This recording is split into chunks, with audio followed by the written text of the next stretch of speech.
pada pagi ini akan diberikan oleh Mr.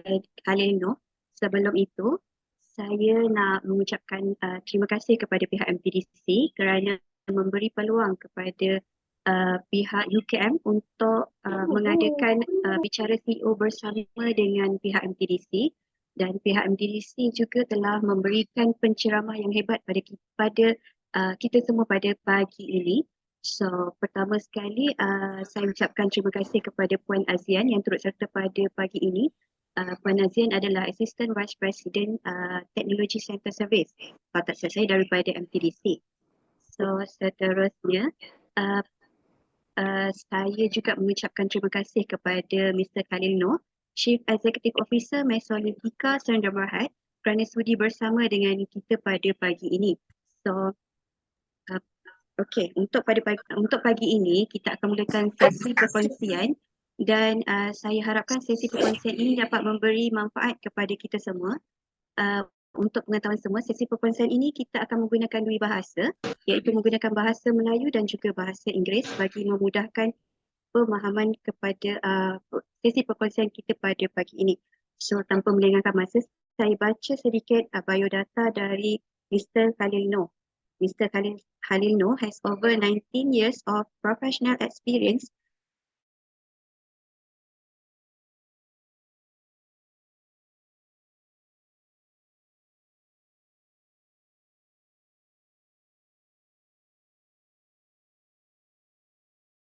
brought him into the Stanford University Go-to-Market program together with Magic Cyberjaya.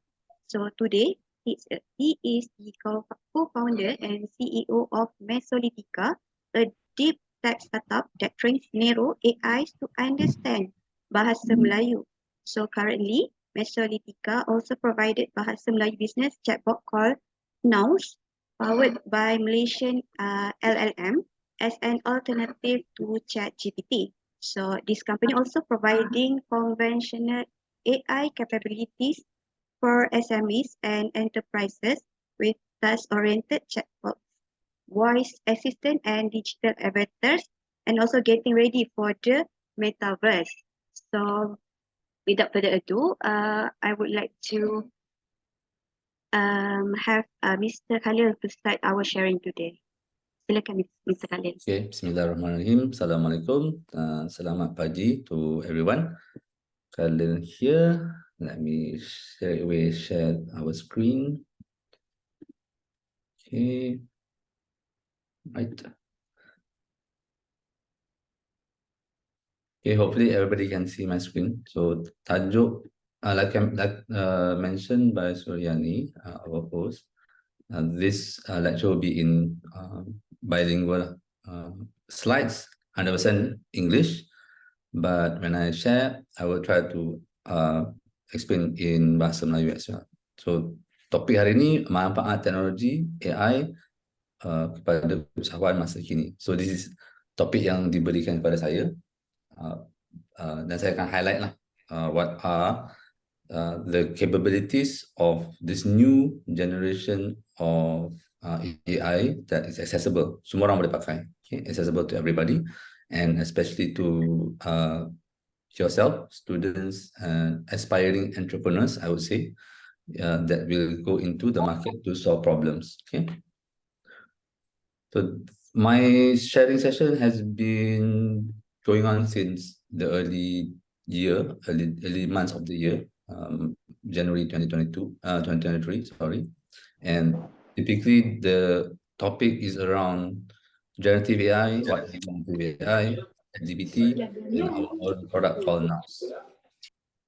The takeaway for my usual sharing session is all about productivity gains. So bagaimana kita boleh guna AI yang terkini untuk lebih produktif, okay? Untuk ada students, pekerja dan juga usahawan. So saya kategorikan semua ni kita bawah knowledge worker. Okay, so this is what powers the economy today lah, yang gunakan teknologi yang terkini. Thank you kepada MTDC kerana invite saya sebagai speaker dan juga kepada UKM. untuk berikan masa sejam.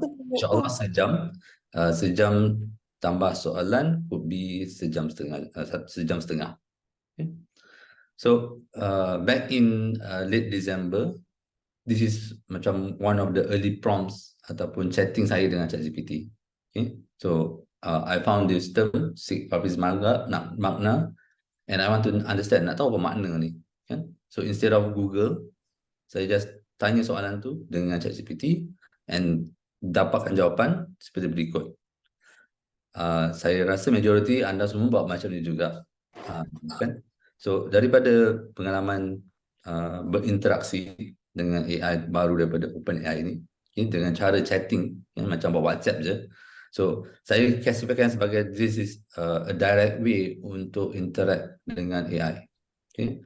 So ChatGPT opens the door to everyone to interact with a very powerful AI.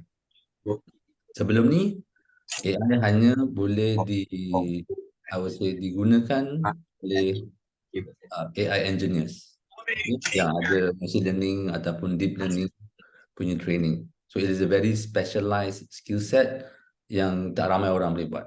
Okay? But ChatGPT allows anybody untuk berinteraksi dan dapatkan hasil daripada output AI tersebut. Okay? Dalam contoh ini, dia bagi teks. Satu lagi contoh yang saya buat awal tahun, buat gambar. Okay? So gambar-gambar ni 100% fake. Kan? Dia tak, orang tak wujud pun. Okay? But the quality yang saya boleh dapat time tu, bulan January, February, kan? Gunakan Stable Diffusion punya platform, dah sampai tahap ni. Okay? Masa time tu tak ramai yang boleh buat macam ni because it's a bit technical. Kan? But sekarang dengan Midjourney ataupun yang terbaru daripada DALL-E 3 daripada ChatGPT, quality dia dah macam ni sekarang. So it's macam sangat mudah untuk siapa-siapa untuk generate image yang high quality, yang realistic. Okay. So when I saw this masa awal tahun, it was at time tu quality at this for a technical person, I was amazed lah. Kan? Tahun lepas 2022 middle, quality dia sangat buruk. Kan? So 6 bulan quality dia bertambah, and then another 6 months after that, mid 2023, Jun Julai macam tu, Midjourney becomes more accessible to anybody. Kan? Then you have lah daripada Bing, Microsoft pun ada, dan banyak lagi AI generator untuk bukan sahaja image but juga video sekarang ni. Okay? So this is the pace yang kita hadapi sekarang.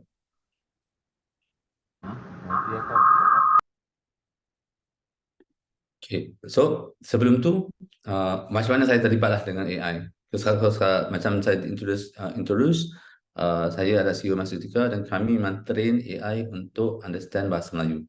Okay, so language AI specialized untuk bahasa Melayu, dan kami telah mulakan aktiviti ini sejak 2019. Okay. Dari segi teknikal, apa yang kita buat ni kita panggil Natural Language Processing, NLP. Okay.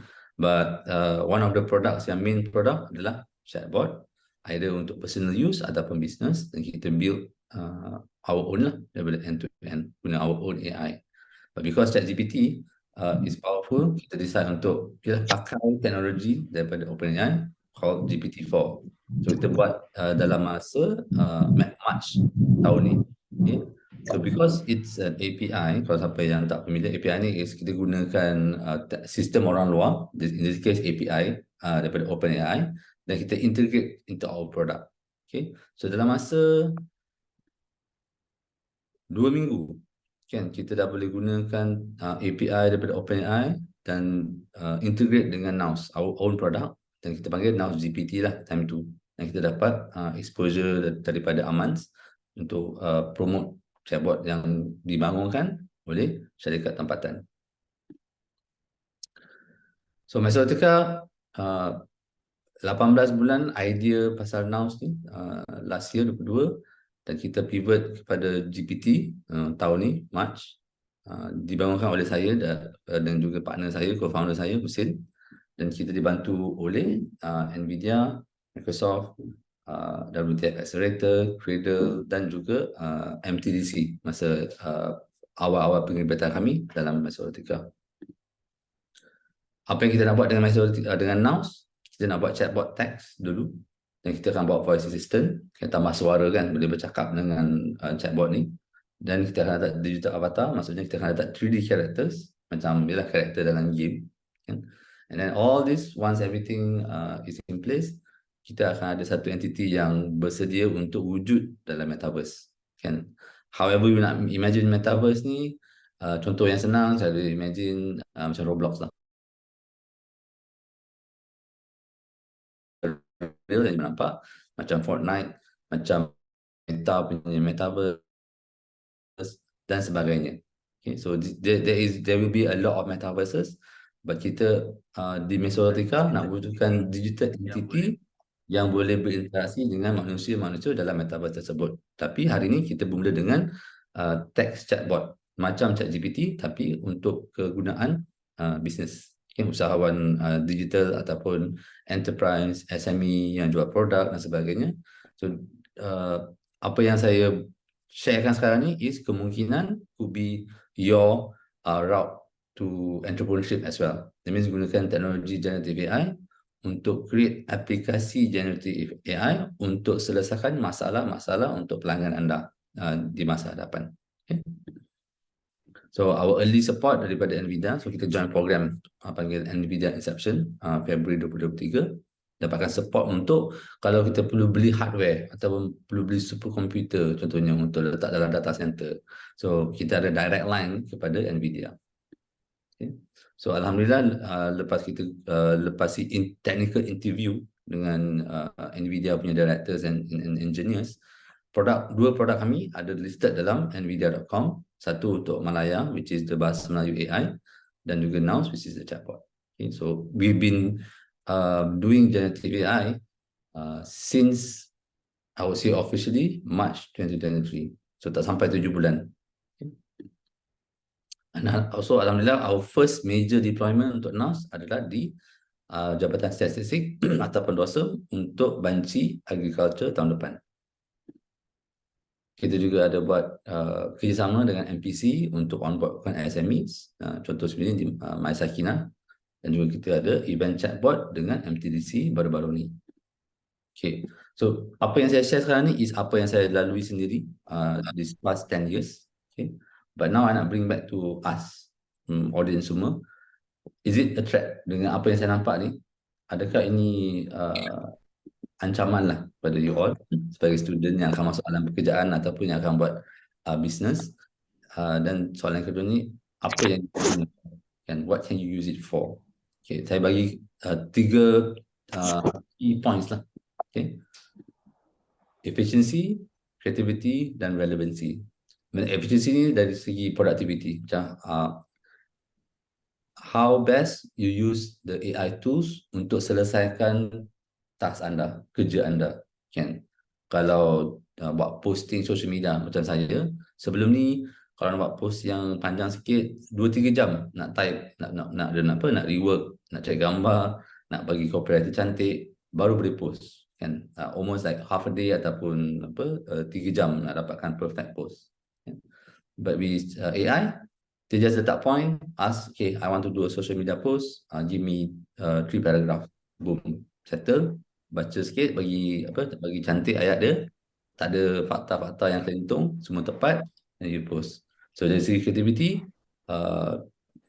penulisan, image, video, everything can be done with AI dalam masa sangat pantas. Kan? Ada idea, satu ayat dapat gambar yang boleh digunakan untuk social media posting dan juga untuk sharing. Okay, dan paling important sekali relevancy. Okay? So relevancy ni is relevancy kita kepada masyarakat lah, dengan skill set yang kita ada. Okay? So if anda menjadi usahawan, objektif utama usahawan adalah untuk menyelesaikan masalah pelanggan menggunakan produk atau services yang ditawarkan. Okay? Kalau anda tech entrepreneur seperti saya, kita gunakan teknologi untuk build application atau platforms untuk selesaikan masalah tersebut. Okay. But with AI, kan, dan paling terbaru daripada ChatGPT, which is the GPT builder. Anybody can build AI applications untuk digunakan oleh orang awam. Okay. So adakah dengan skill set yang anda ada sekarang, kalau anda dikelilingi dengan usahawan yang menggunakan AI 100% ataupun separa AI, adakah anda rasa anda boleh compete atau berlawan dengan mereka di pasaran terbuka? So ini soalan dia lah, soalan penting. Dan selalunya saya just bagi jawapannya is 2-3 tahun lagi bila everybody is comfortable with AI punya usage, siapa yang tak pakai AI dia akan irrelevant. Okay? So you are not going to be replaced by AI, kan? You will be replaced by people that use AI. Okay? So this is the takeaway lah. Okay? So today's agenda is to give you an overview apa itu generative AI, which is this new subfield of AI. Okay? The latest AI kita panggil generative AI. What is the possible use case untuk productivity sebagai usahawan? Gen AI for entrepreneurs, how, macam mana? Dan juga a few other 2 topics, which is the ethical consideration dan challenges dalam penggunaan AI secara umum, dan juga my own future trends yang saya bernampak lah, apa yang saya nak terjadi dalam masa 10, 20 ataupun 30 tahun ke hadapan dengan kelajuan inovasi AI sekarang. Okay? Because sebelum ChatGPT AI dalam pembangunan dia agak nak kata statik tak, dia slow kan, dia slow. Tapi dengan generative AI macam ChatGPT, dia punya innovation tu sangat laju dan sangat menakutkan kan, sebagai seorang yang bergulumang dengan teknologi AI ni sangat menggurunkan. Okay. Kalau ada soalan, terus share dalam chat. Nanti dekat penghujung nanti saya akan pick soalan yang menarik dan saya akan kongsikan. So just type in your questions dalam chat. And then for those, boleh thumbs up lah, bagi like dekat question yang menarik. Okay, so slide saya banyak, saya akan go through secara laju and saya akan fokus on mana yang penting untuk anda ambil tahu lah. Okay. So what is generative AI ataupun Gen AI, LLM dan juga ChatGPT. So all AI are run on language model ataupun machine learning model ataupun deep learning models. Kalau AI, generative AI macam ChatGPT, kita panggil large language model, LLM. Okay, so GPT is a form of LLM daripada OpenAI. Mesotika kita panggil Malaysian LLM yang kita buat sendirilah. Okay, so before ada AI, all programs are hand-coded ataupun diprogramkan oleh manusia. Okay, programmer lah. Okay, seperti saya boleh buat program guna Python sekarang. Dan programming language yang mudah. Okay, untuk Python. So, kita dapat input daripada text, daripada screen, daripada typing, daripada text box, dan kita push into the algorithm, program yang dikodkan oleh manusia dan dapat output yang diinginkan lah. Okay. But with AI, the human is not in the loop. Algorithm ni dibuat oleh machine tu sendiri. Okay. Dan yang apa yang human buat tu kita just bagi learning algorithm sahaja. Okay, so this adalah machine learning, deep learning. Itu apa yang kita buat untuk create a neural network yang boleh dapat input dan bagi output secara skala besar. Okay, so this is the fundamental of AIs. Input, lalu algorithm dan keluar output. Tanpa ada manusia di tengah. Okay. Sebelum ChatGPT, artificial intelligence ni lebih kepada business ataupun personalization ataupun process automation untuk setengah-setengah application.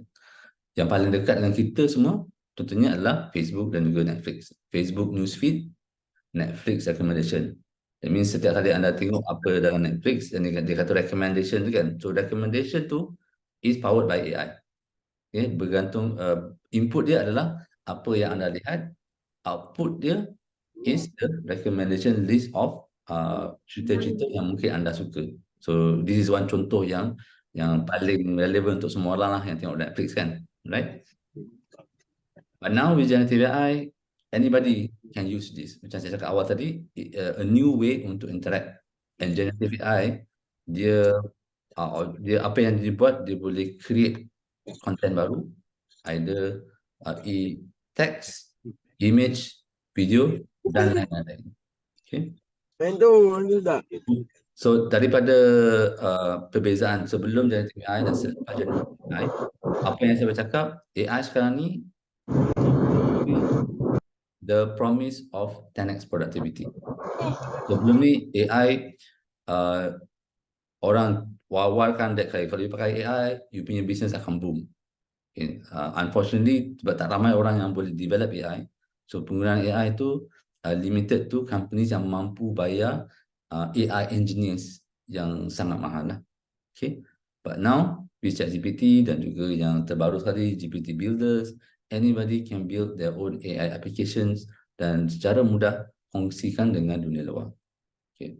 So kena fikir kan, if everybody can buat AI sendiri, so what is the actual thing that you will be selling to your customers sebagai usahawan lah. Okay, because kalau you ada idea dan you guna tools yang sebenarnya pun ada, kalau anda tak ada that unique selling point ataupun USP yang strong, memang bisnes anda tu tak tahan lama, okay, to be honest. So generative AI led by internally dia punya adoption rate, okay. Untuk ChatGPT, yang bagi saya yang figure yang penting sekali adalah masa dia reach 100 million user dalam masa 2 bulan. Masa tu ia adalah aplikasi yang terpantas di dunia untuk reach this number, and from a company yang orang tak tahu daripada OpenAI. Nobody knows OpenAI. Ramai tahu pasal Meta, Facebook, dan bila dia keluar threads tu, ramai orang, but for an unknown company macam OpenAI to reach 100 million dengan satu produk which is ChatGPT, it tells something about the technology, because the adoption rate is so fast, 2 months, and everybody continue to use, and people are building businesses on top of OpenAI.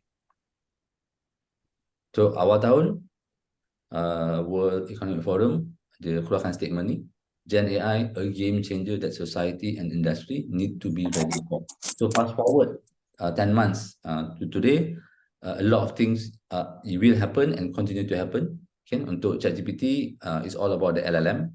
Untuk images and videos is most likely all about diffusion model macam Stable Diffusion, Midjourney, DALL-E dan sebagainya.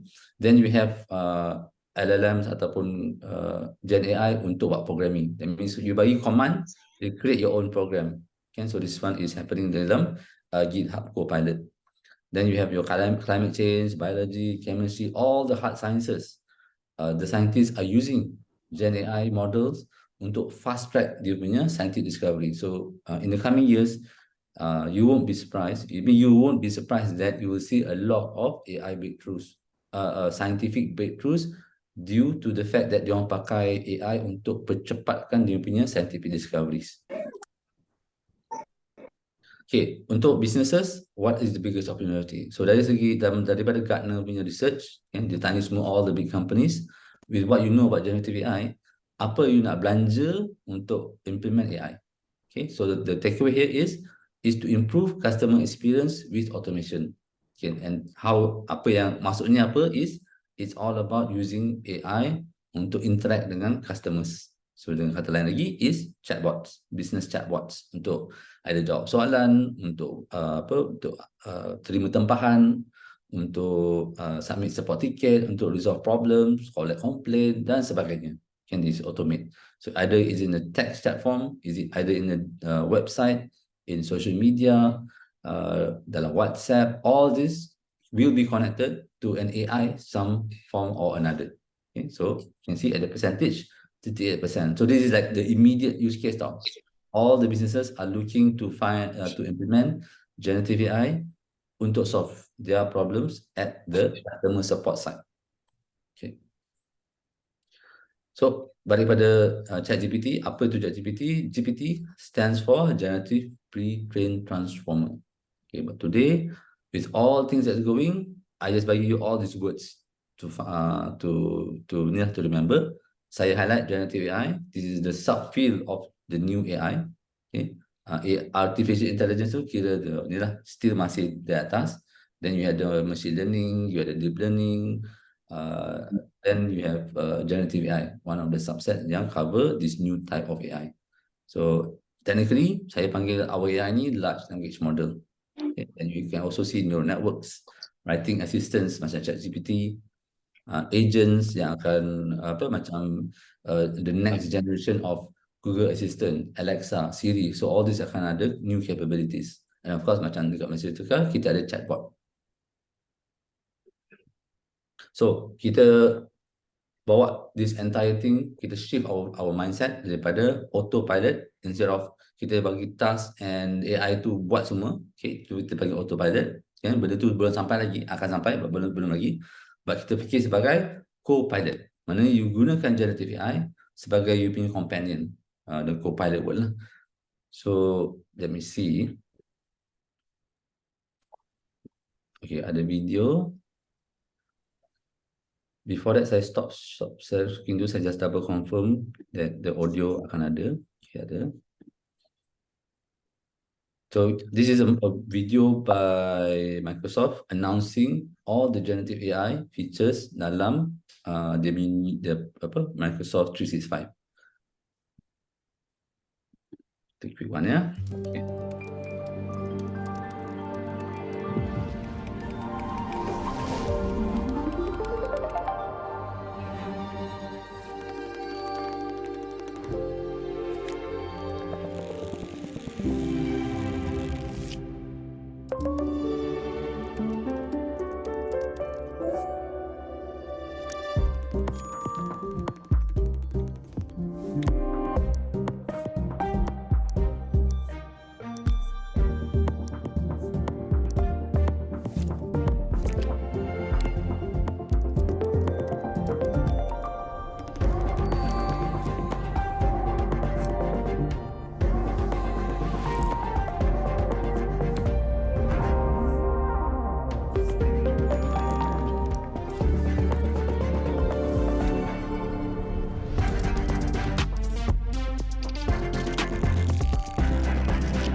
All right.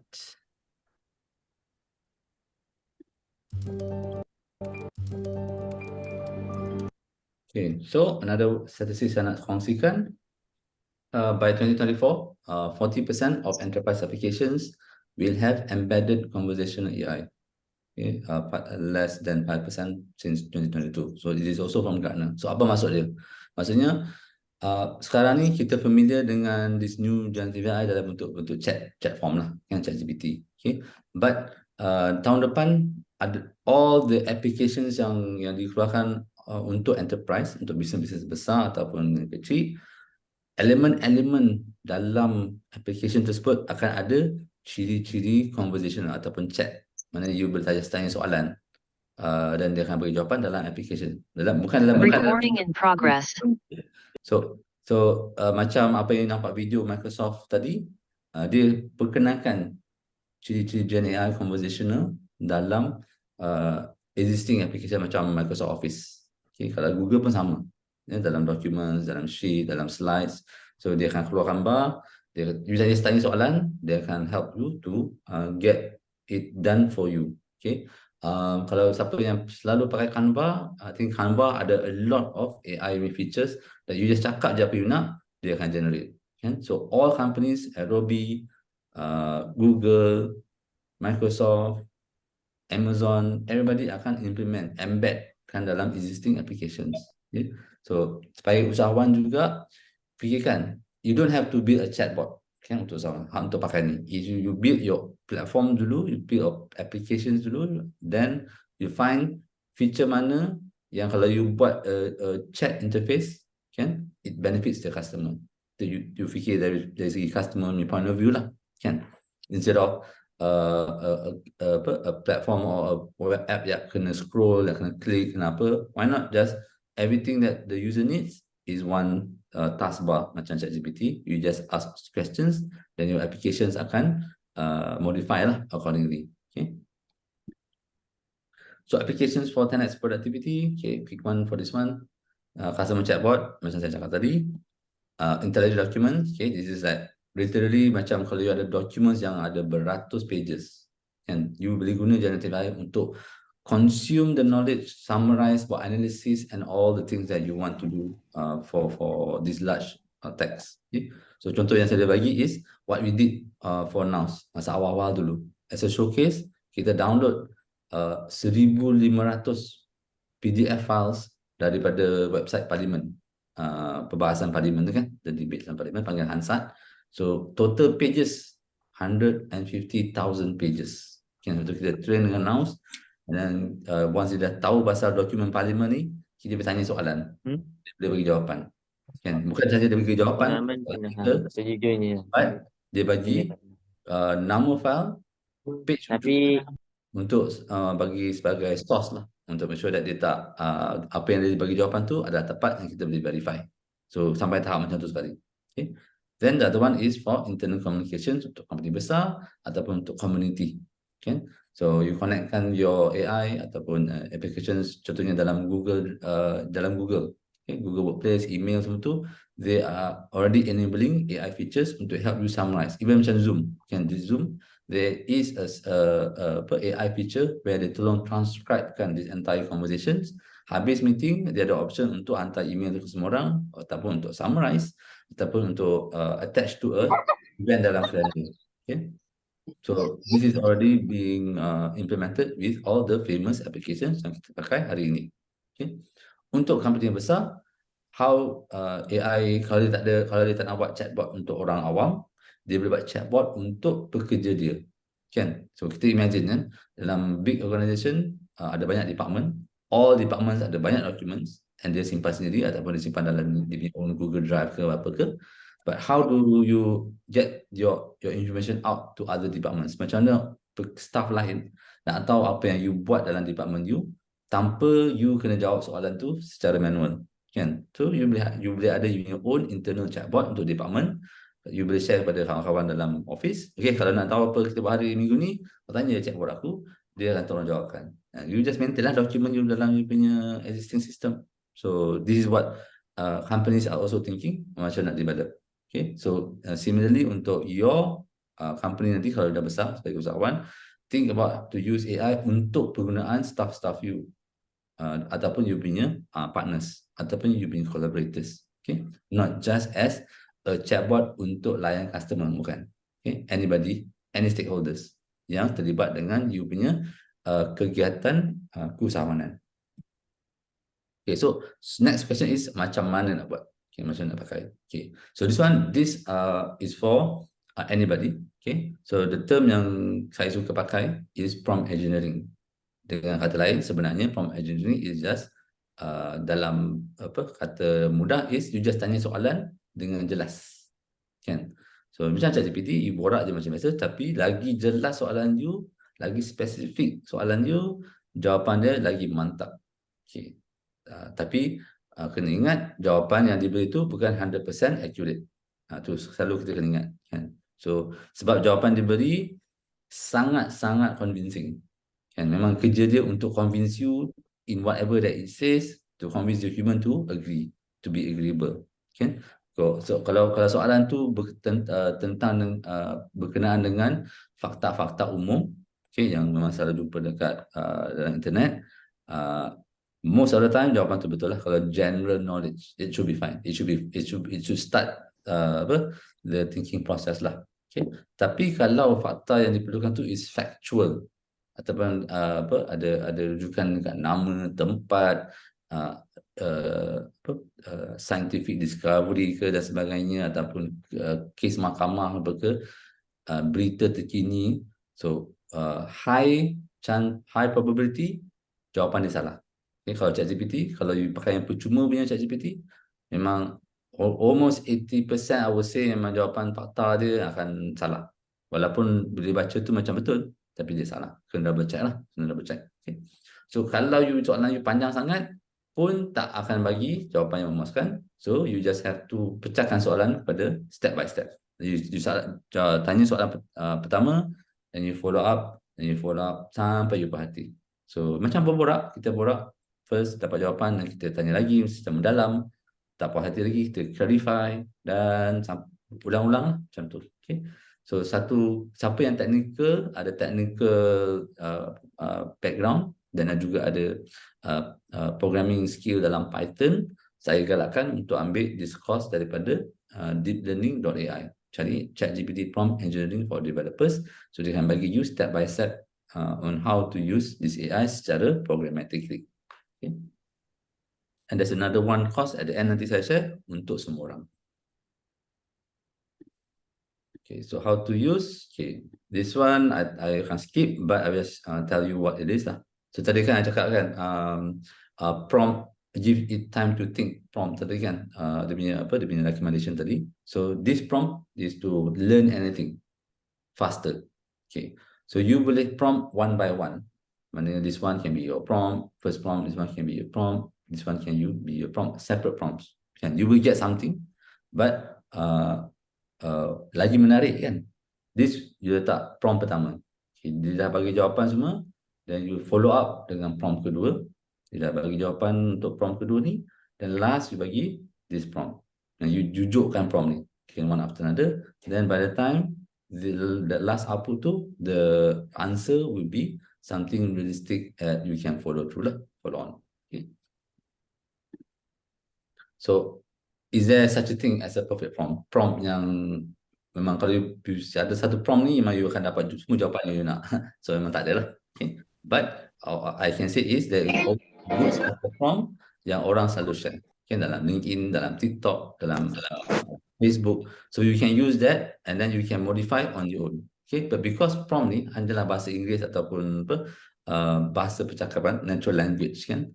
So you use your starter prompt, you tengok hasil dia, and then you tweak. Okay, so you tweak bergantung pada you punya own outcome lah. Okay, ini contoh yang saya dapat daripada The Rundown AI. Okay, dia share secara percuma 1000 prompt daripada ChatGPT. So banyaklah idea-idea ni. Okay, prompt dia simple je. Okay, so the idea is you pakai prompt ni, dia juga untuk guna sendiri. Okay, so to create your own generative AI punya workflow. Okay, for entrepreneurs, the why. Okay, so macam saya highlight awal tadi, saya kategorikan entrepreneurs bawah knowledge workers. Knowledge workers yang menyelesaikan masalah orang. Okay, so kenapa kita pakai generative AI dalam masa sekarang ni? So productivity, memang untuk productivity is the top lah. Dan save masa, and jangan buang masa. Untuk idea ke, untuk execution ke, it's all about saving time. Hyper automation, di mana once kita comfortable dengan kita punya penggunaan AI tu, kita nak fikir macam mana kita boleh automate kan this process 100%. Kan kita just bagi kita bagi emoji ke, kita bagi instruction secara voice ke, benda tu boleh berulang-ulang secara automatic digunakan generative AI ni.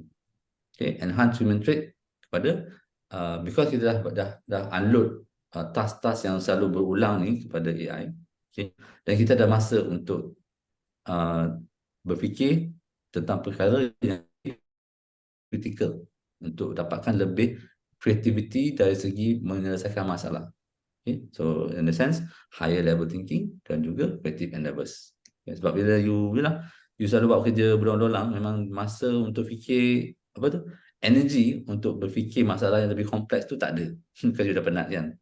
So save time to save energy untuk allow you to have the clear mind untuk think out of the box or think creatively. Okay. Timetable, saya dah mention. Macam yalah, saya suka cakap pasal social media apa because more is relevant kan, because memang saya tak suka menulis. So kalau saya nak menulis juga, memang 2-3 jam habis saja untuk buat drafting, nak mikir ayat dan sebagainya. Now tak, saya just fikir point yang saya nak, point 1, point 2, point 3, and then saya last kali tu saya boleh prompt, okay, based on the point di atas, tolong buat social media post untuk usahawan, untuk SME, untuk partnership dan sebagainya. Dan kita boleh olah lepas tu. Okay? So same thing goes to any other type of task. Okay. And kadang-kadang bila you berborak dengan AI ni, kan, you rasa you tahu semua kan, but when you ask the question kepada AI that you know, kan, you will find certain points yang you tak akan pernah terfikir pun. Okay? So this one kita panggil the unknowns lah. So we use this untuk create new insights daripada benda yang kita cuba selesaikan. Ada masalah, ada produk, ataupun even to come up with new things. Okay? So because memang tak kurang pun AI tu kan. So you boleh tanya as much as you want. Soalan bodoh pun tak apa, but the soalan bodoh tu needs to lead to something yang akan you rasa open up to creative output. Okay, so continue to do that. Jangan just like tanya soalan bodoh yang tak ada manfaat. Tanya soalan bodoh untuk your own manfaat. Okay, to learn something new. Okay? Kalau kita tanya orang, manusia kita face to face, kita takut nak tanya soalan bodoh kan. So same, AI tak perlu takut. You just tanya, dia tak akan marah pun. Kan? Paling kurang pun dia kata, I don't know. Tu je.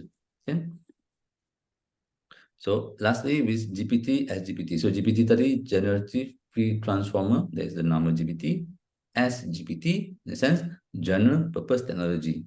Okay, but as of this week, GPT also stands for this product daripada OpenAI yang mana dia beri kuasa untuk sesiapa untuk create chat GPT dia sendiri dengan cara no code. Mana you tak payah tahu programming pun. You just berborak dengan chat GPT tu, dia akan create your own GPT. Nanti saya akan share screenshot at the end yang saya buat semalam. Okay, nanti how experiment. Saya boleh skip lah. This one.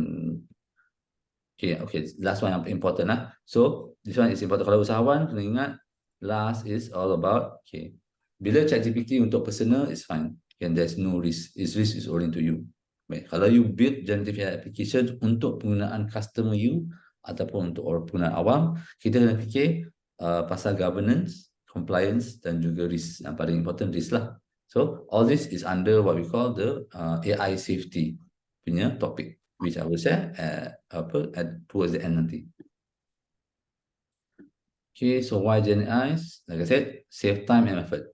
Efficiency, okay, balik 3 poin utama kan. Efficiency, creativity dan relevancy. So this is the 3 things that you nak kena cari when you use generative AI.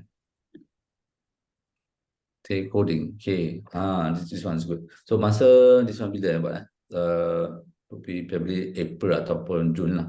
So for the longest time, 2-3 tahun lepas ni, saya fascinated dengan this one idea dalam biology, not biology, dalam sciences lah, hard sciences. Dia cerita pasal cellular automata.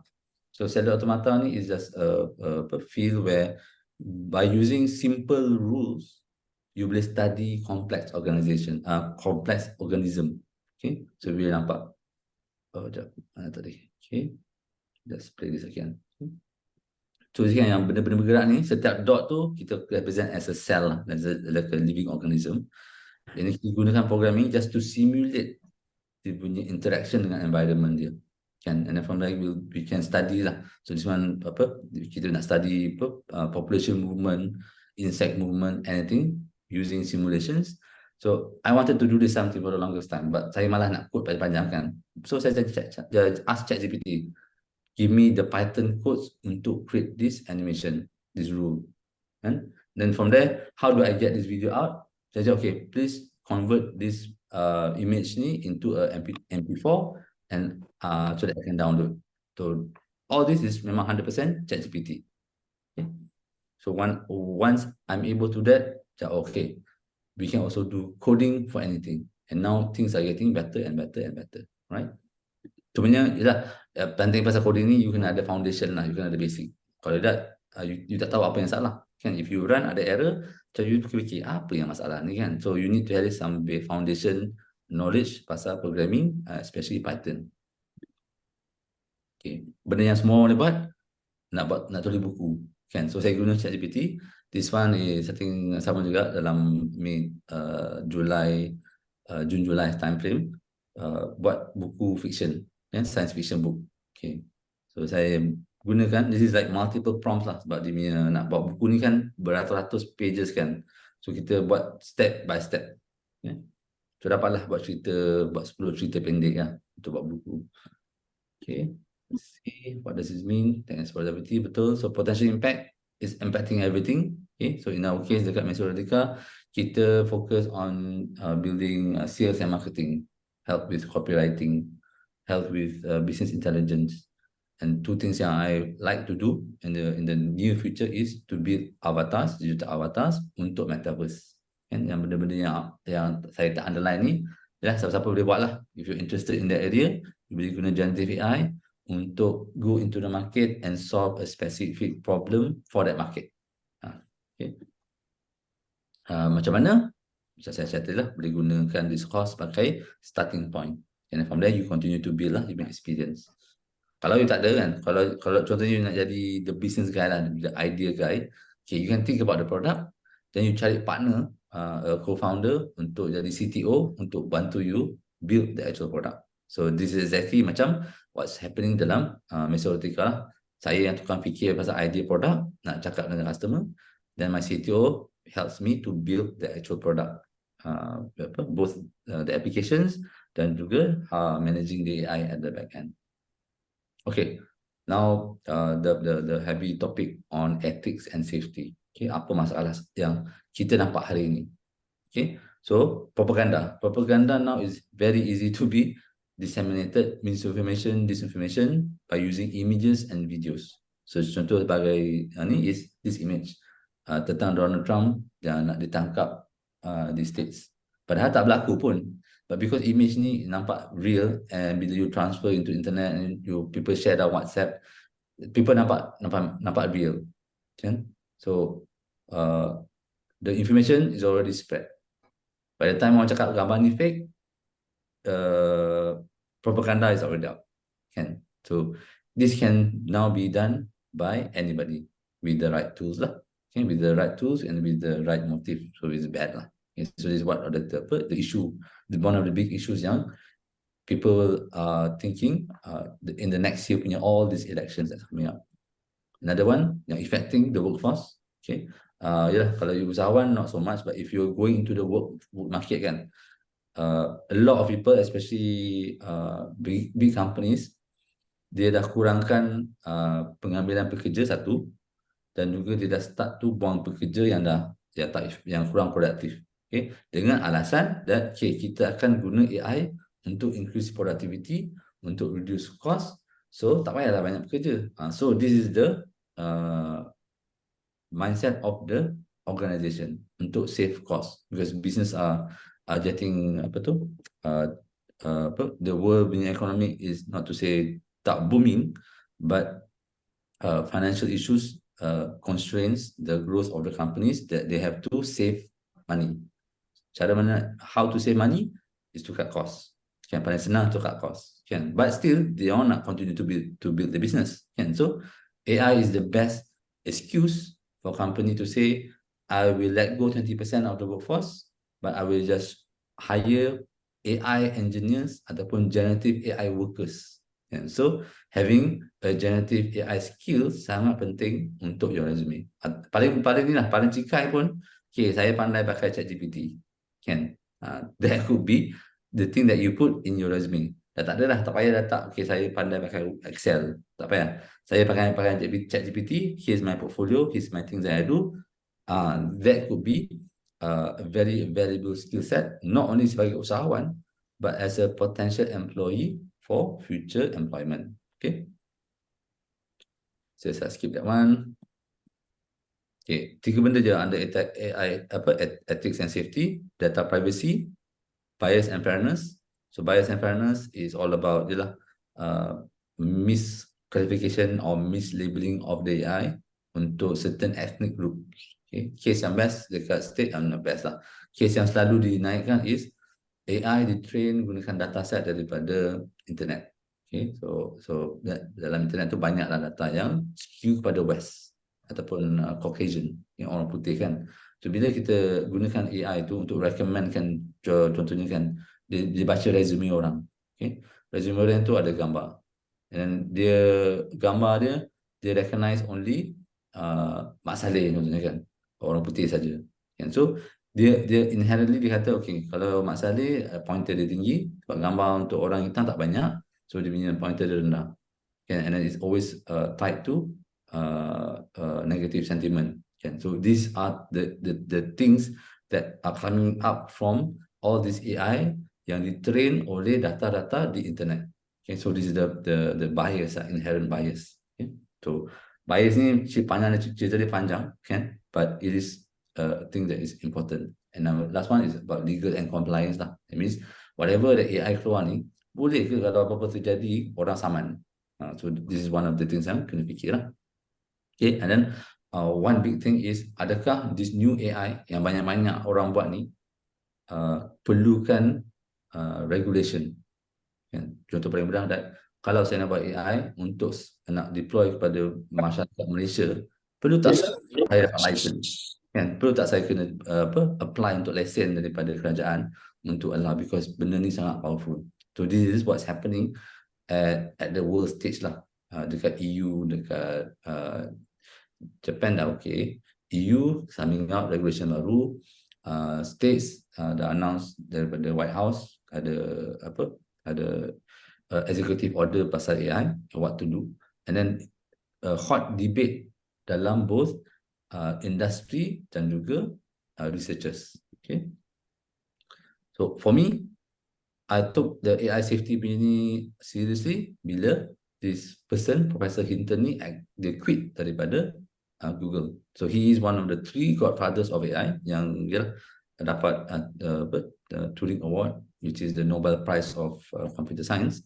So one of the things, all the things yang dia list ni is, kira saya selalu dengar, but last kali yang saya macam pelik, kenapa dia cakap macam ni? The existential risk posed by AI systems. Maksudnya apa? Maksudnya Terminator lah ni. This is the Terminator scenario. Kan, the Terminator yang you nampak dekat movie Terminator tu kan. He is talking about this accessory. Actually, dia betul. But bila I dengar dia try to explain and how he comes to this conclusion, then I do understand lah. Tetapi adakah it really going to happen? Is it going to be how many percent of probability that the last risk akan happen? Okay, but his motivation is to tell the people that benda ni is serious and kena ada safety checks, kena ada regulations, kena ada control to avoid benda ni terjadi dengan lajunya. Okay, so this is leads to a lot of people talking about AI safety lah. Ada debate juga. This also is a debate talking about AI safety. Okay. Yoshua Benjo is another person yang the godfather. Godfather ada 3 tadi kan, Professor Hinton tadi, yang Google tadi. Yoshua Benjo is one of the godfathers, and juga yang LeCun is also another godfather of AI. Dia menang award tu sama-sama. Okay. Yang LeCun sekarang ni is kepala AI dekat Meta. Everything else are all professors and academicians lah. Okay, another thing yang people highlight pasal the effects of AI being too dependent in our society. So kalau you familiar dengan The Social Dilemma punya Netflix documentary, so the same person yang buat documentary Social Dilemma ni, dia dah cerita pasal the AI dilemma. Kan, dia buat research yang kata okay, we know the effects of social media to today's generation, and attention span, all the problems, misinformation, doom scrolling, deep fakes, and all this. This is already happening on social media. But what will happen with all these AI things coming into our lives on a daily basis? So dia cerita lah. So for those yang nak tahu apa dia punya dangerousnya pasal generative AI ni, I would recommend boleh search lah this AI dilemma dalam YouTube. Okay. Yang AI dilemma ni is a video dalam YouTube, so you can find that lah if you are interested to know how bad can bad be. Alright. future trends. 3 benda. Okay. Immediately, we can see the effects of AI dalam organisation, be it big organisation ataupun small organizations like a startup, okay, like SMEs. Okay. Next is how AI will be used dalam workforce, by the human to human, between human to human interaction dalam group, ataupun AI itself being a employee dalam organisation. Okay. For those yang dah bekerja lama dalam organisasi tu, what will happen to them kalau dia orang tak ada skill tersebut? Paling-paling kurang kena buang, paling-paling tak kurang is dia orang kena force untuk upskill, kena belajar skill baru. So you kena be open to learn new things fast and very very fast. Okay, to be relevant lah kan. The last point tu relevancy tadi. This is it lah, benda yang relevancy itu yang paling yang nak put into your mindset. Okay, and last ni, this one is just like hypothetical lah. AI in humanity.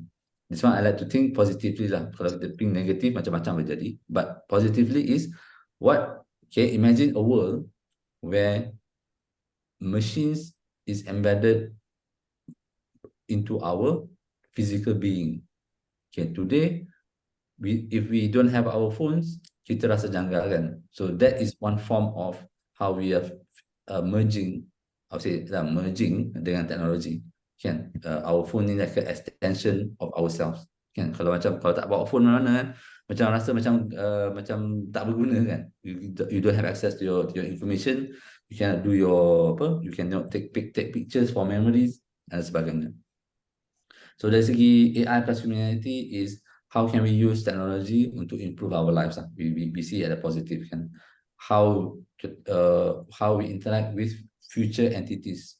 Okay, so dalam the story pasal my thing pasal metaverse tadi is how can we use VR, AR untuk enhance our experience dalam digital worlds. So siapa yang familiar dengan movie Ready Player One, this is the world that I'm talking about. And where is it a digital world where AI interacts with the humans digitally and living together dalam digital worlds like a metaverse.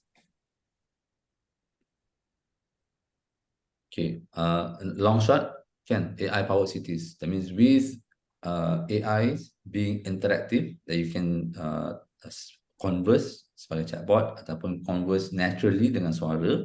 Imagine future cities, your interactions either be with your devices ataupun the city punya interface is just commands, either through holograms or kiosks that runs the entire city on its own. Okay? So this is some futuristic trend lah that I would like to see. And if you're interested to imagine further, this is important. This is very important for entrepreneurs. You need to imagine the future where you want to go or you want to build your business. Okay, so this is what I did untuk Mathematica. I've tried to find the narrative, the vision of what now can be 20, 30 years in the future. So buku ni AI 2041, dia cerita pasal 10 cerita di masa hadapan dengan teknologi, berdasarkan teknologi yang ada hari ini. Okay, so contohnya kalau dia punya teknologi tu dah ada sekarang, dia punya progress dia as is, kan? Okay, what happens in the next 20 years? So diceritakan lah. Okay, so dari situ saya pick one of the stories and saya reverse engineer sampai ke hari ini. Apa yang kita buat hari ini? Okay, chatbot lah. This is a chatbot. Okay. Next steps. Okay. The important apa dah? Okay, pukul 10. Nice. So next steps untuk productivity with generative AI. Okay, this everybody can buat lah. Everybody can do. First, quick experiment. It's all about quick experimentation kan. Generative AI allows you untuk buat eksperimen cepat. Ada idea, prompt je terus. Ada idea, validate terus dengan ChatGPT. Boleh tak I buat macam ni? Apa yang missing? What do I need to do? What other people do? Can so you ask ChatGPT if on any idea, as crazy as you want, you can ask ChatGPT, you will get an answer. Can and then it's up to you to verify. Is it legit that answer ni? Is it logical tak? Is it doable tak? So this is what you want. You identify your use case. Okay, so dalam identify use case ni, and if you're planning to become an aspiring usahawan, another question that you need to ask that this problem that you're solving ni, personally, is it important to you tak? Kan, the why, kan? Why are you solving this problem? Kan, kalau why you just nak buat duit, then well, honestly you boleh lupakan lah, kan? It has to be something personal to you. It has to be something that is important enough for you to put this idea into practice, to build, to talk to customer, to iterate, and to innovate, kan? To use AI to fast track. So this is what I meant by identifying use case. Okay, maybe you wanna, if it's your first entrepreneurs, maybe you wanna have a go at it just to experience entrepreneur, it's fine. Okay, but if you're serious in building a business out of your problem that you're solving and you want to use AI, then it's important to understand the reason why you are building this product. Okay, so coming back to my story tadi lah, kenapa I baca buku tadi kan, is to find that reason lah, and to find that story that resonates with me, that I can stay, that even kalau I need to spend countless nights, I need to spend the weekend untuk buat produk, untuk fikir, talk to customers when there is no revenue coming in, that is not, just running on motivation is not enough lah, kan? To be honest, kan, it has to be something much more deeper, stronger than motivation, kan? Okay, then next is to find the right tools. Okay, tools yang paling accessible to everybody, ChatGPT 3.5 yang free version lah. It's a good start, kan? Good start. And it has a lot of knowledge. Walaupun it won't give you some crazy ideas macam GPT-4, kalau you bayar yang version punya, it's good enough. Okay, kalau you need factual information, contohnya kan, your idea ni perlukan references with external sources, libraries, books, ataupun sharing by other people because field ni baru, then I would suggest this one, Perplexity. Let's see,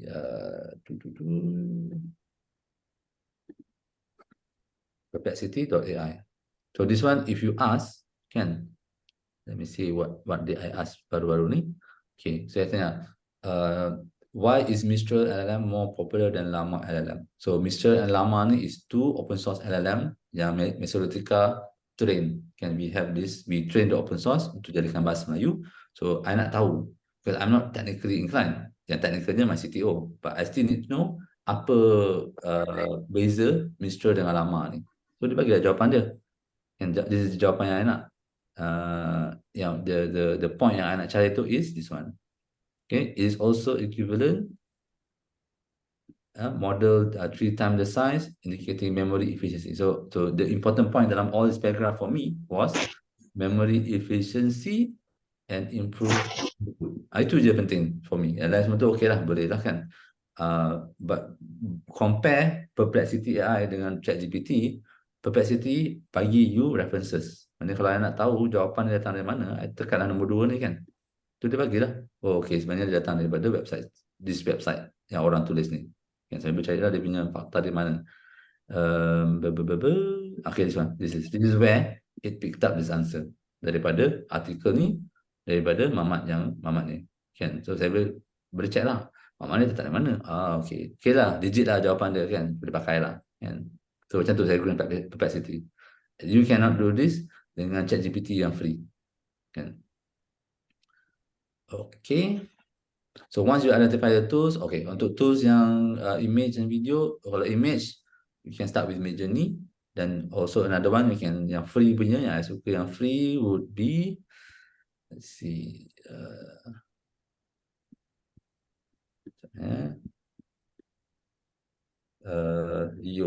okay.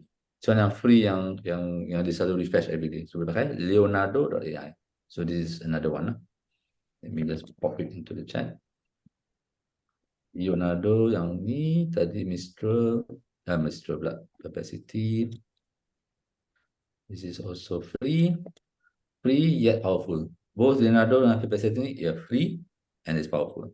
ChatGPT is by default lah, ChatGPT kan.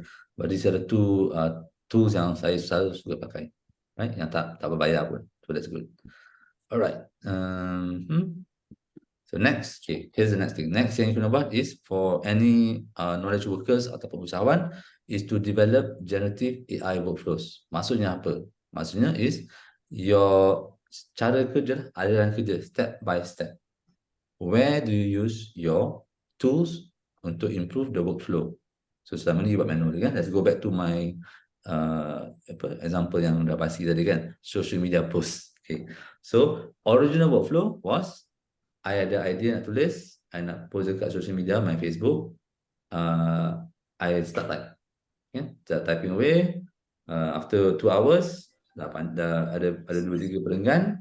Then I spend another 1 hour just to betulkan ayat, make sure ada references ataupun gambar bukan. So 3 hours baru boleh post. Okay. So how do I use generative AI into this workflow untuk dapatkan 10x productivity? So instead of I spend 2 hours, I use ChatGPT, like I mentioned, just point form je. Point 1, 2, 3, and what I want the post to be. Tu kurang 2 minit dah dapat. Then I just spend the next 10 minutes untuk improve the ayat atau to make sure that it is in my style of writing. So that is your workflow. So this workflow can be anything, and it's your skill lah, your skill set. And sebagai CEO, sebagai CTO, sebagai social media manager, sebagai kerani, admin, could be anything. And it's your workflow. You need to identify tool apa yang you boleh pakai untuk improve your own task. Yang mana yang you rasa yang benda yang selalu repetitive, kan? All this repetitive works, kan? So for me repetitive work yang sangat-sangat mengambil masa, so I'm not a person yang write, is the writing lah. Yeah. So optional, okay, this is optional. Yeah. So for those yang ada technical capabilities, then you can turn this workflow yang manual ni jadi generative AI pipeline. Okay, what it means to build this pipeline is it integrates into existing applications. Okay, ataupun you build a chatbot lah. So our chatbot tu now is actually a generative AI pipeline. Kan? User hantar question to our chatbot interface dalam website, then kita buatlah step by step process. Because it's not just one step, it's multiple steps. Because kita ensure kalau kita bahasa Melayu kan, so kita nak ensure that it's 100% bahasa Melayu, kan, not bahasa Indonesia. And then kita nak make sure that dia tak toxic, kan, kita ada word filters. Kita make sure that it's safe for work, so dia tak ada benda-benda topik yang mengarut. Then kita make sure that it's aligned dengan fakta-fakta company, document the business lah, okay, to make sure that they tak hallucinate atau they tak make things up. Okay, so all this is being done by could say either a data engineer, machine learning engineer, AI engineer in general, ataupun a programmer. Okay, so this is optional. Kalau you nak buat untuk your business, and if you want to build a tech startup, then you have to have somebody that be able to build this pipeline for you. Okay, last one. This is for everybody, okay, non-technical that I will highly recommend untuk you ambil kalau you want to know further pasal generative AI. So the course is called Generative AI for Everyone. Unfortunately, okay, not unfortunately, you can watch this course for free daripada Coursera. Let me share this link dalam chat. Mana dia punya? Okay, chat. Okay, so the course will be for free, but if you want to have the certificate once you complete, you have to pay lah $49. The $49 too is only for the certificate, for the assessment plus certificate. Kan, but kalau you tak nak, you nak tengok video je, nak tengok content je, you can go ahead and enroll lah, no problem. So this is what you can do as a non-tech person to get a deeper overview of what I have just shared today. Apa yang I share memang compress lah, memang compress habis, kan? So dalam generative AI for everyone ni, dia 3 minggu punya course. I would say tak lama, by 3 weeks tu boleh settle lah, kan? Tak banyak pun, you spend half an hour a day boleh settle, okay? But it gives you all And then it is being taught by a Stanford professor, nama dia Professor Andrew Ng. So I consider him my AI teacher lah. Okay, so I recommend this to you all as well. So it's not technical. So kalau you tak tahu anything about technical, this is a very good course to give you a bigger picture. Even better, mana you expand your understanding beyond apa yang I share today lah. Okay, dia punya topik tak beza banyak, but he goes into more depth.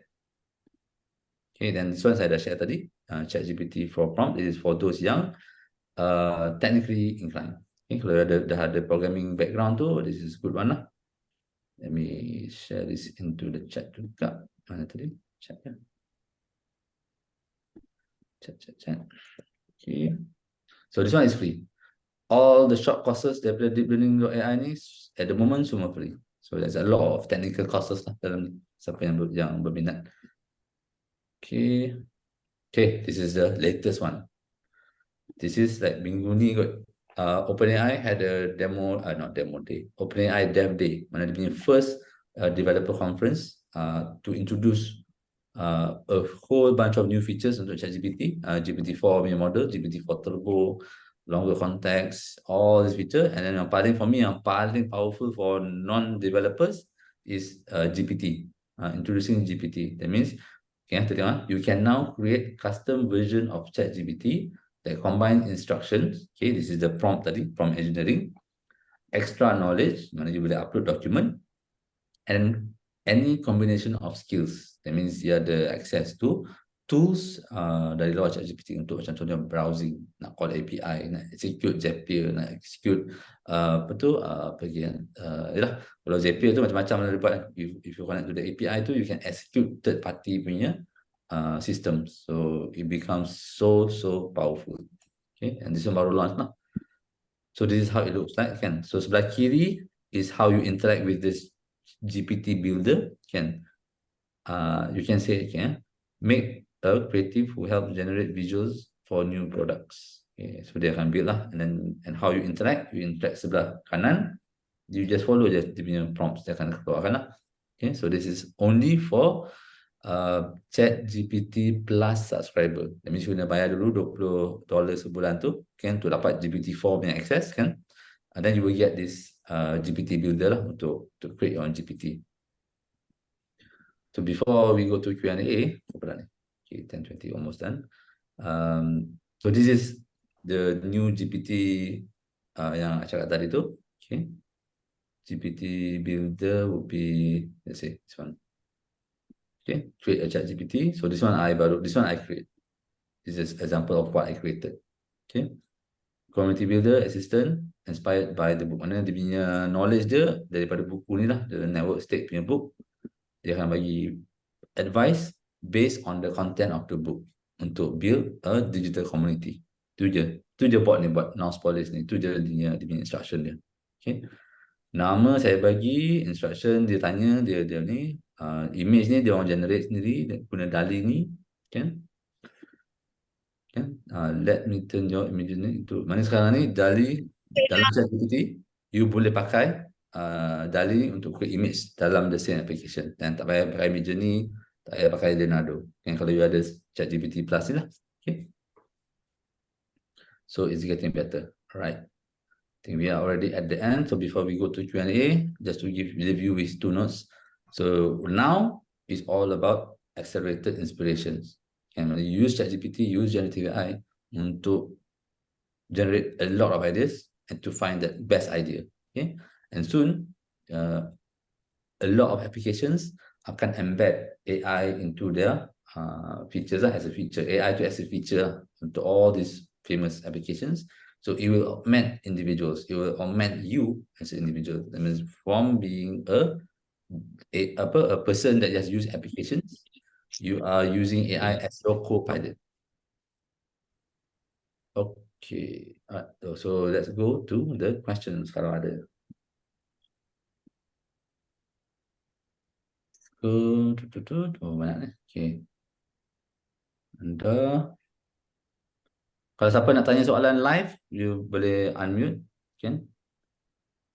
My question is, what are the basic knowledge and skills are important for entrepreneurs to understand before producing a generative AI application for their business? Yep, prompt engineering. Course yang saya share tadi, start with the generative AI course dulu, then you start with this course, and then kalau you're the technical, then you do this. But it's just to build the generative AI workflow dulu. And you do it manually, use ChatGPT untuk have your prompt. Because what if you want to turn that into an application kan, jadi pipeline, prompt tu yang you akan embed dalam application. That is what it's all about lah. Can.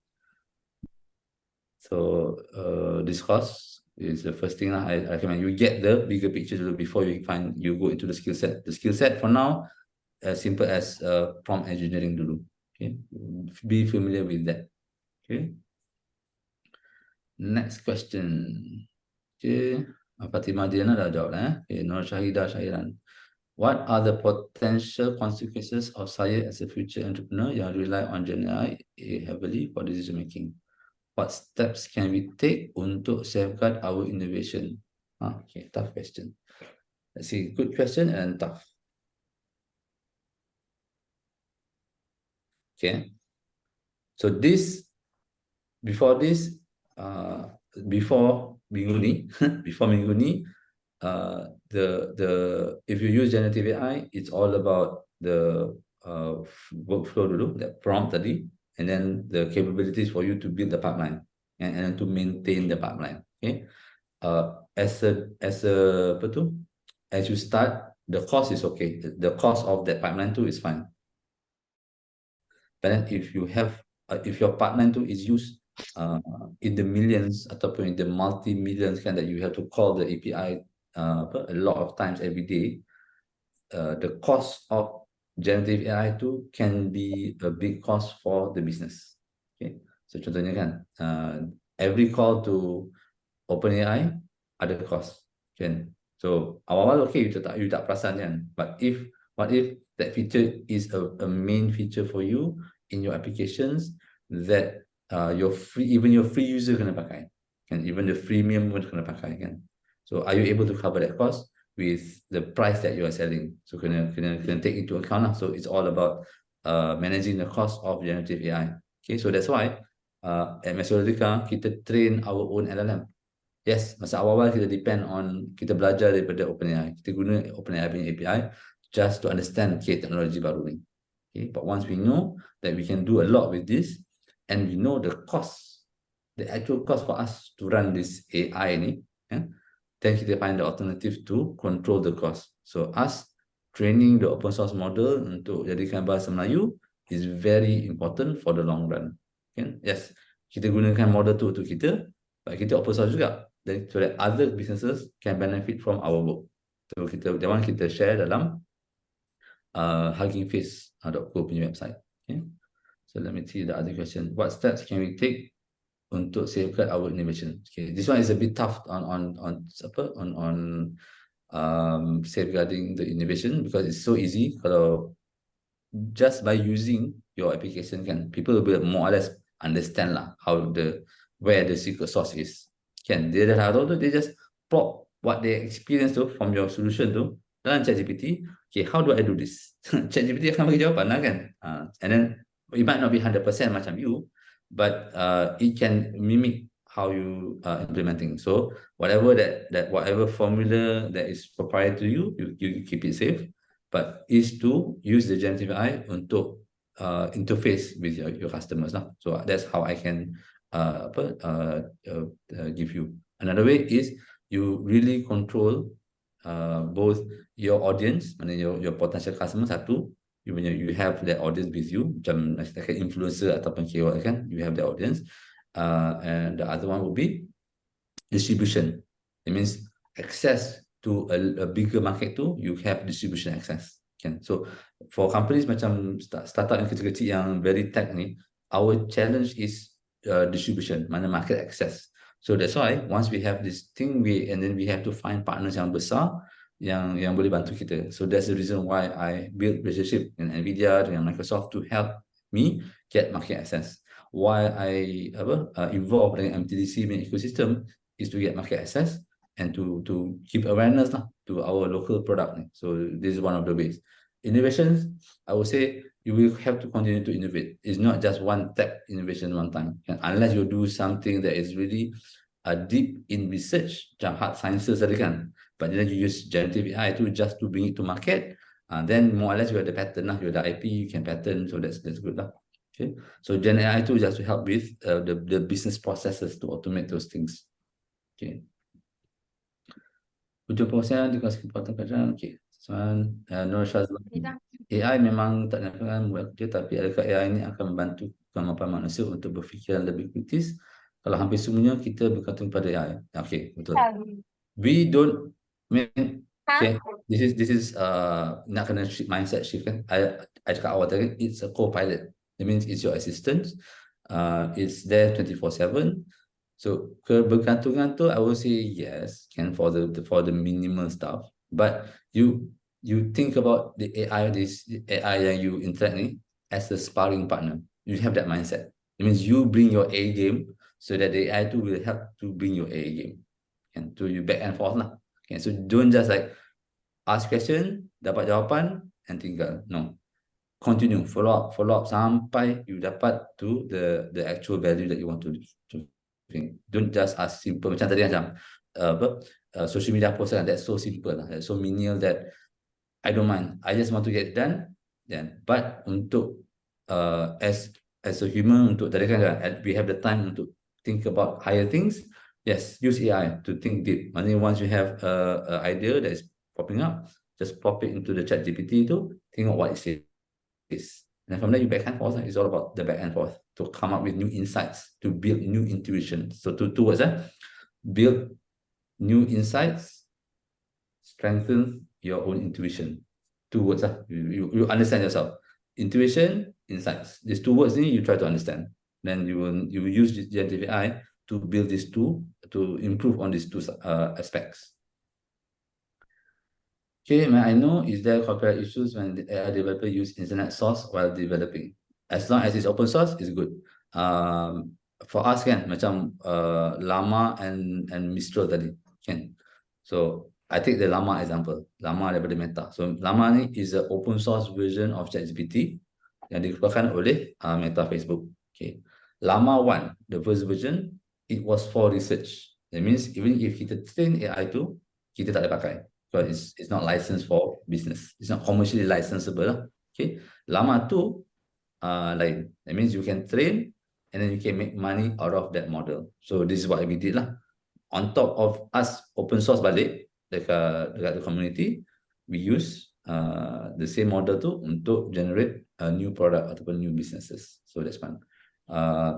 For the open source models, issue copyright ni will be prevalent lah because you have full control. Kalau kena saman, we have to. That's why the legal kan. If you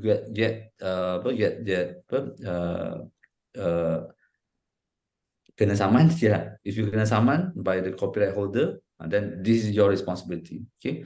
Unlike ChatGPT, this is also baru. That means whatever that you do, you build dengan GPT, they have this policy called apa ya, lupa dah. But kalau kena saman, OpenAI will fight for you. So that's what's happening lah. And so I cannot give you a straight answer, but the implications too we will see every day lah. Okay. We just have to keep pace with the need. So to ensure that you are on top is to find a lawyer that is keeping tabs on the development of AI laws. Okay, so this is another way lah. Can I mean because we can go to the internet or ask perplexity kan, okay, what's the latest cases ataupun news pasal all these copyright issues yang orang-orang kena saman ni kan, then you will know, okay, saman untuk apa, dia pakai apa, what type of data set, how they exploit this IP, and what is the outcome of the court. Itulah the things that you need to know, and whether or not does it apply dekat Malaysia, if we do the same thing along those lines. Okay, but I'm not a lawyer. This is what I read about lah. Can will AI be suitable to be applicable in big businesses, entrepreneurs? Will it not affect the existing employees? And they are yes, all this betul. So this is already happening. So the reason I share pasal yang Gartner punya betul tadi awal-awal tadi, this is everybody, big, small, enterprise, CIO, CEO, besar, Fortune 500, everybody is thinking how do they use AI in their businesses and how do they implement. And for big business is what happens to the existing employees. Can two ways here: upskill, replace.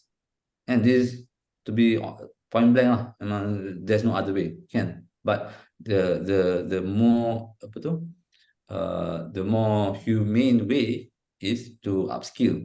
Mana employees have to be willing to upskill and adopt. Okay, example kan, before I can't give you, I'm not sure whether exactly is it 1990s or 80s. I think 1990s kot, in the 90s kan. Nak cari kerja, resume dia akan tanya, okay, are you familiar dengan Microsoft Word? Are you familiar dengan Excel? Are you able to do PowerPoint? So those are the common skill yang kena ada dalam resume kan, to join a workforce tau. And kalau you tak tahu pakai all this, tak tahu pakai Microsoft Office kan, memang you tak akan dapat kerja. It's hard to get a job. So, the same case, this will be the same case. Yang macam I mentioned tadi kan, when you go out to interview, instead of you put, I pandai Excel, okay, I pandai ChatGPT, I pandai API prompt engineering. All the skill set ni becomes the new Microsoft Office punya requirements. Tak ada dah. I pandai Adobe Firefly.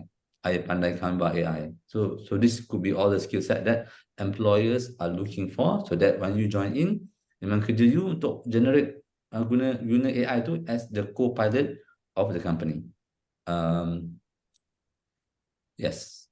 So for me, that would be the way to go lah. Can you build this as a skill set so that when you go into the workforce, you have the skill set ready.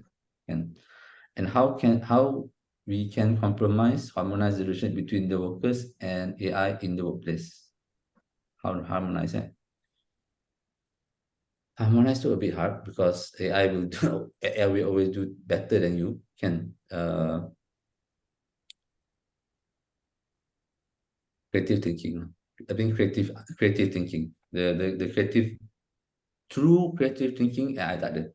Okay? What AI now does is only predict what is already out there.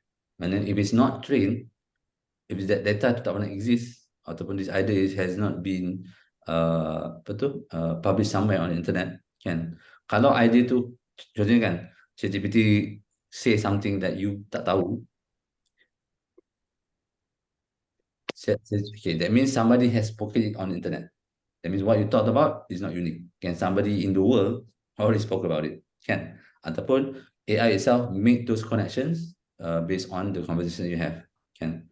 If what you think is very unique and ChatGPT cakap, oh, I don't have the answer. Even Perplexity pun tak ada jawapan tu kan. Dia cari internet and oh, nobody said it. Then it potentially could be something very, very unique.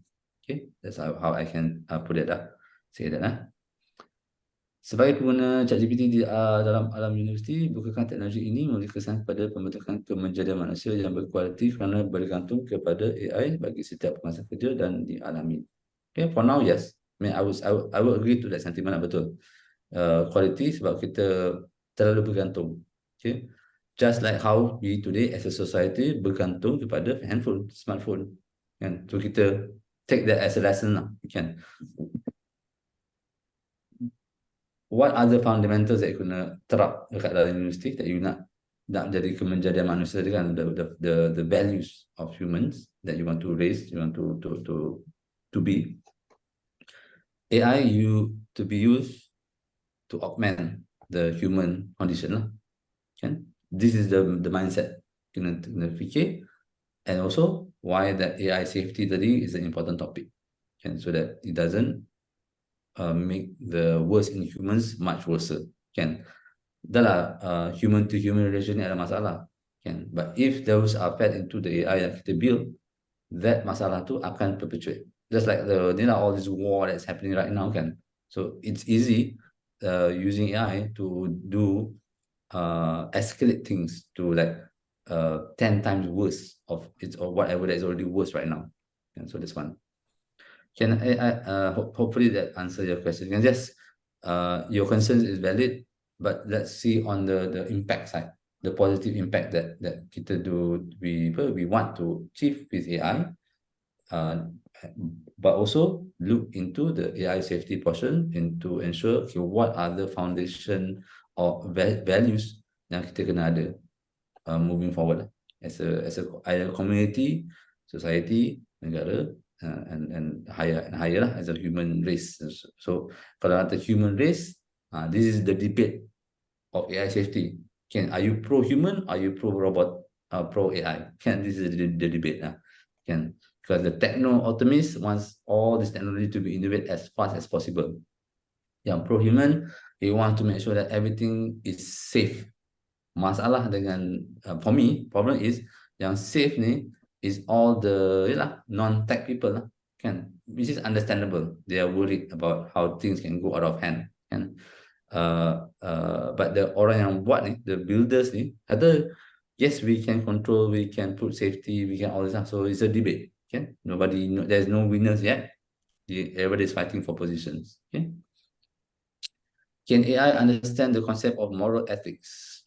Whatever yang dia fed dalam internet tu, it will come with a convincing answer for you.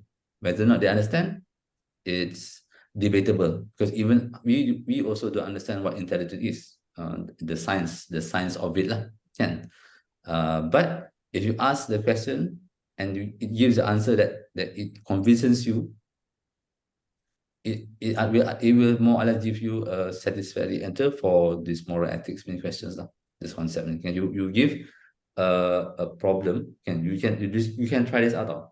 You can give a problem, a moral problem, and you can ask it to, what is your moral stand on the problem above? You tengok apa dia bagi. You tengok apa dia buat, apa jawapan dia bagi, and you ask a follow-up, why did you answer like that? And you tengok apa jawapan dia. So it will give you an answer that it will convince you. Whether or not they understand, I mean, it's unknown. Pautan kehadiran, mohon. Saya rasa ini macam Google, cuma dia pantas. Nazhan, well, we can say that even Google search, I guess you're referring to Google search lah kan, which is betul. So before this, kita cari information by asking question to Google dalam Google search tu. And then cara kita nak dapat jawapan dia is kita kena buka website satu website kita tekan and find the answer on your own. So that's why kita spend a lot of time Googling to find the answer kita nak. But now with AI ni, you ask the same question, tapi jawapan diberi memang betul-betul kepada you punya answers. So tak lama lagi dekat Google search nanti, you akan perasan that you tanya soalan, generative AI punya answer tu akan ada kat atas. Dia akan bagi jawapan you yang nak tu. Even before this, jawapan tu dah ada. Dia snippet atas tu kan, dia akan bagi source tu kat mana. So the one can become much more prevalent lah dalam search. This is a new experience of Google search, right? It gives you the answer that you want, and then it gives you the source. Itu yang penting, so that you can verify lah. So agree. Sesi bergambar, okay, kejap lagi. Anymore? Okay, last one. Amirul. Okay, last question lah. Dah 10:40 dah. Adakah teknologi AI ini akan mengubah dunia sektor pendidikan, di mana penggunaan AI ditetapkan di sekolah-sekolah? Sejauh mana teknologi AI akan berimpact pada pekerjaan guru di sekolah? Akan guru di masa depan. Yep. So, balik kepada the general rule of thumb.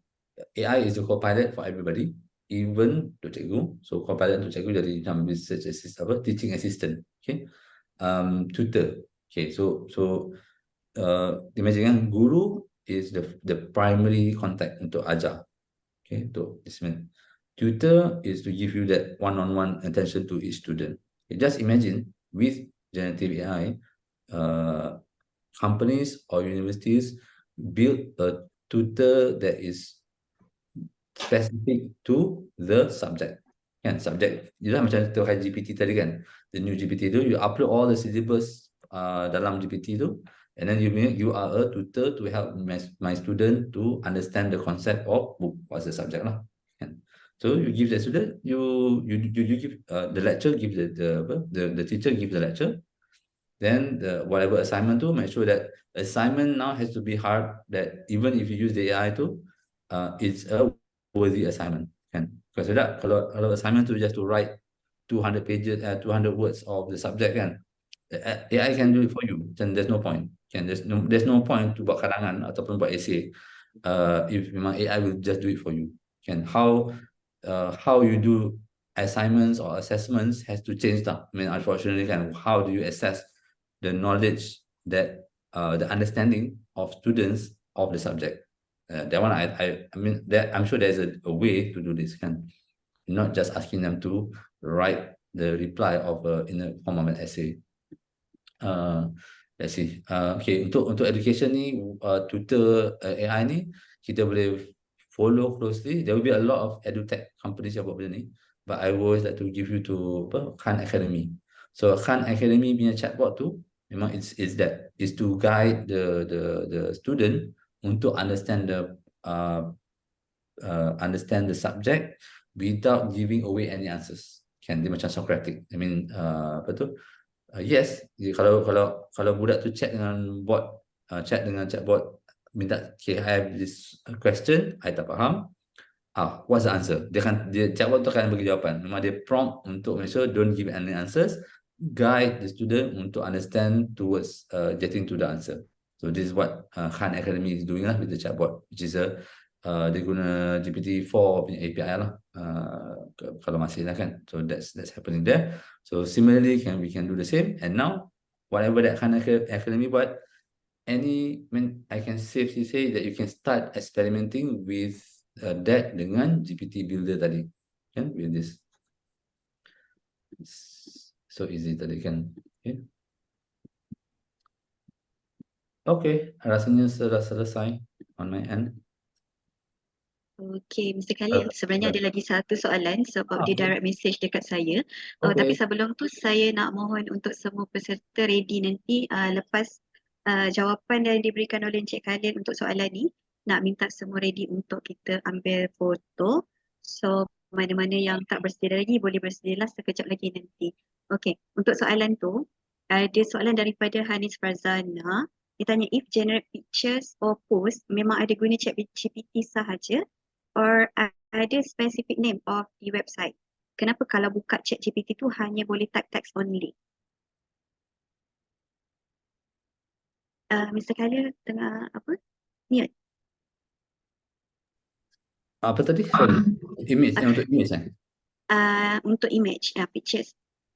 Okay. So untuk image tadi, dua Midjourney yang selalu orang cakap. Midjourney is it's a lot of people use Midjourney secara profesional. Yang saya share tadi tu, Leonardo AI tu boleh buat image and it's free. So it's free and it's user friendly. I like that. I like it because it's user friendly. Because Midjourney dia agak technical sebab you kena pakai Discord app. So not friendly for everybody. Only for the technical person yang familiar dengan Discord.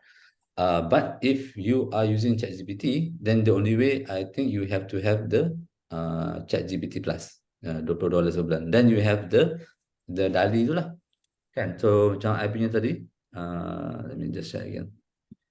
So this one, this is my ChatGPT kan? This is my ChatGPT. Tapi ChatGPT yang berbayar, this is the plus, the $20. And so kalau you free, you won't get this access. So kalau you bayar, then you have this one, this DALL-E ni, you boleh gambar. So this one is semalam I buat. So this all is from DALL-E ni, gambar-gambar ni. Okay. So what was the prompt?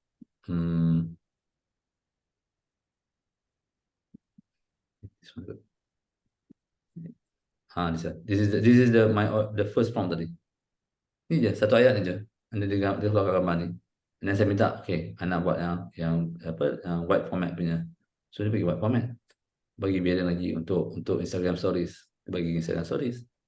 So this is the quality of DALL-E right now lah. Macam it's decent lah. It's decent for social media, it's decent. It's decent for website, it's decent for slides. The quality is good. Because before this, gambar dia semua kecil.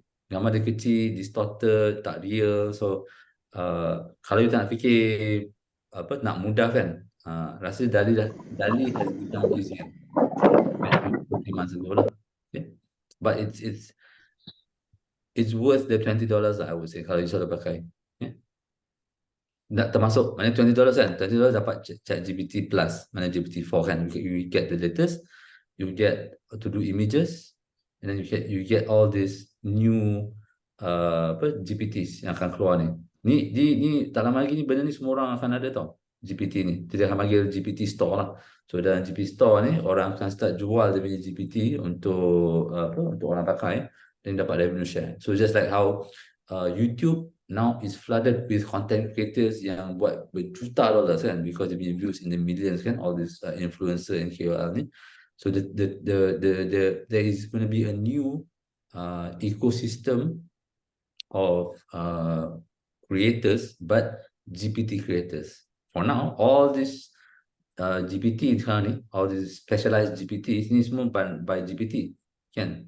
Macam this one atas ni, announce spoilers ni, this one is my GPT, this one is by me kan. So everything is with this chat je kan. So let's say just contoh kan, what I do, I tekan soalan ni kan. So soalan ni is all I provide this soalan contoh lah kan, what are the essential tools for tech communities. So untuk dapatkan jawapan ni, dia only asking based on the document yang saya bagi, which is a PDF lah, which is a book on network states. So jawapan yang diolah tu is based on this. Let's see, dapat tak jawapan dia. Okay, dia dah dapat jawapan. Okay, tu dia keluarkan buku. Okay, so the search in the document network state by Bali. So this is the book, the network state by this person. So did not, okay, mana there's nothing specific, but then dia akan bagi because dia ada GPT, chat GPT knowledge kan. So dia bagi lah all this communication platform, CMS, social media, all these are legitimate answers. And whether or not you pakai ke tak, it's up to you. Okay? So this is what I did yesterday. Tak sampai 10 minit. Guna GPT builder ni. Okay? Yeah, create a GPT ni. This one lah. Okay? Okay. Okay, so sekarang ni kita dah tahu kan AI boleh memudahkan kerja kita sama ada secara peribadi ataupun kerja-kerja kalau pelajar, assignment, nak buat projek, semua boleh dapatkan idea daripada ChatGPT. So Idea. Jangan tiru, kena idea. idea. Jangan tiru, betul, jangan tiru. Dapatkan idea. Sebabnya kalau macam kita tak tahu soalan nak buat macam mana, so macam Mr. Khalil kata tadi, kita chat je bodoh-bodoh dulu dekat ChatGPT tu. The first is untuk kita dapatkan maklumat ataupun info-info yang berkenaan supaya nanti kita boleh, orang kata, panjangkanlah kita punya projek ataupun assignment yang kita nak tu, info-info tu kita boleh ambil, tapi jangan tiru. Itu yang penting, sebab nanti akan ada masalah plagiat pula, nanti tak lepas lah assignment tu. So saya rasa perkongsian pada pagi ini sangat-sangatlah bermanfaat kepada kita semua. So saya rasa dah tak ada soalan daripada peserta. So saya nak mohon untuk semua buka kamera, video kamera untuk kita ambil gambar. Saya rasa banyak page, so dia take time sikit. Saya tengok kat sini ada 18 page. Ini kali pertama kerjasama kita dengan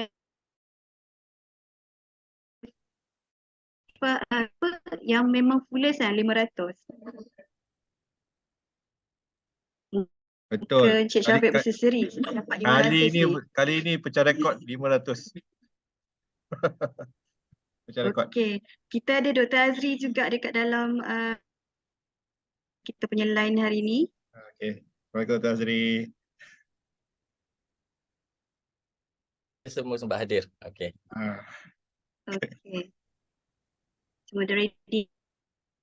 2 minit untuk ready. Ramai lagi tak? Saya semak setiap page. Yang mana tak sempat nak pakai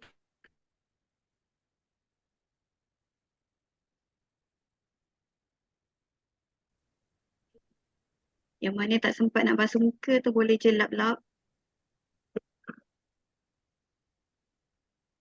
Okey.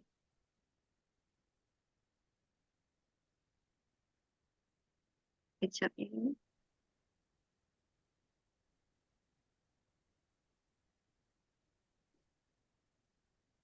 Hanan dah ready, Hanan? Dah, nanti saya akan ambil gambar. Okey. Nanti Hanan bilang page 1, page 2 sampai page sekarang ni 17. Okey, boleh. Okey. Semua dah ready ke? Okey. Okey. Okey. Anan, dah boleh rasanya. Okey, saya mula. Page 1, 1, 2, 3. Okey, page 2, 1, 2, 3. Kekal je senyum. Okey, page 3, 1, 2, 3. Okey, page 4, 1, 2, 3. Okey, page 5, 1, 2, 3. Page 6, 1, 2, 3. Page 7, 1, 2, 3. Page 8, 1, 2, 3. Page 9, 1, 2, 3. Page 10, 1, 2, 3. 11, 1. Page 12, 1, 2, 3. Page 13, 1, 2, 3. Page 14, 1, 2, 3. Page 15, 1, 2, 3.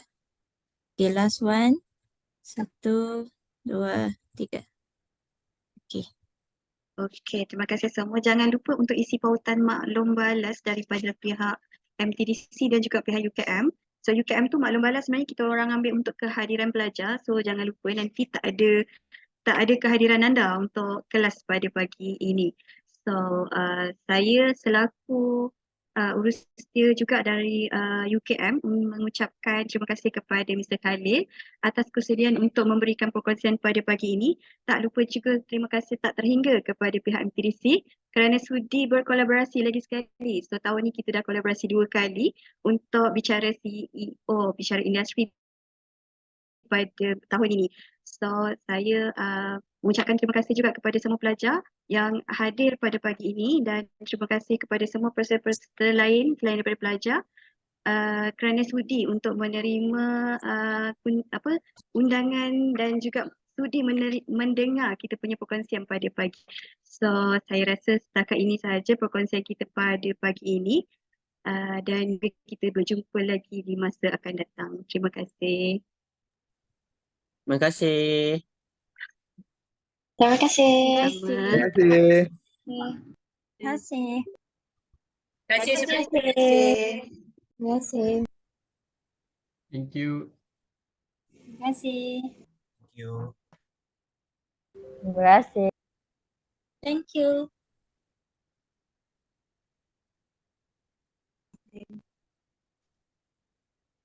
Terima kasih.